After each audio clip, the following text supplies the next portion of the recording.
Il y avait eu il y a quelques années le grand maître d'une des obédiences les plus pourries, la Grande Loge nationale française, qui s'appelait Stéphanie, le gars. Il avait réussi l'exploit d'envoyer une lettre à Sarkozy, c'était juste avant qu'il se représente et qu'il perde d'ailleurs. Il avait envoyé une lettre donc à Sarkozy qui disait « Nous sommes tous », enfin il parlait des frères de son obédience, « Nous sommes tous des soldats à vos ordres pour vous faire gagner, etc. » Je peux dire que quand les frères ont appris ça, parce qu'évidemment Sarkozy s'en est servi, il lui a d'ailleurs répondu très gentiment en mettant les 3 points alors que...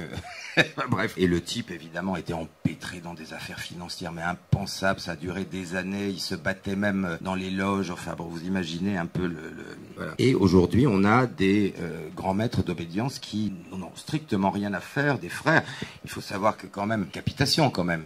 Capitation, chaque frère, ça va lui coûter quoi, 400 € par an. Hein, vous voyez, donc maintenant, ils font de la retape, si vous voulez. J'ai même vu que... Parce qu'au départ, la maçonnerie, c'était uniquement par parrainage. Quelqu'un qui vous connaissait, qui, s'il pensait que vous étiez apte à entrer, vous faisait rentrer ensuite. Ils ont fait de la propagande pour être plus nombreux, évidemment, et le but, ça a été tout de suite de faire en sorte qu'on puisse contacter soi-même une obédience, genre lettre de motivation, etc.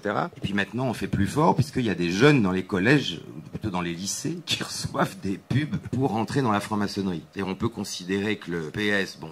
est mort, hein, ça je crois que c'est clair. Les mouvements genre SOS Racisme, il y a de plus en plus de gens qui ont compris que c'était pas un truc antiraciste et que c'était aussi complètement manipulé, donc ils se demandent comment on va récupérer la jeunesse. Hein, ils vont pas se mettre au PS, ils vont pas. Alors comment on va pouvoir? Et là il y a vraiment pour la première fois un désir de faire intégrer des plus jeunes à la franc-maçonnerie. On verra ce que ça donne, mais ça, on sent que on en est là.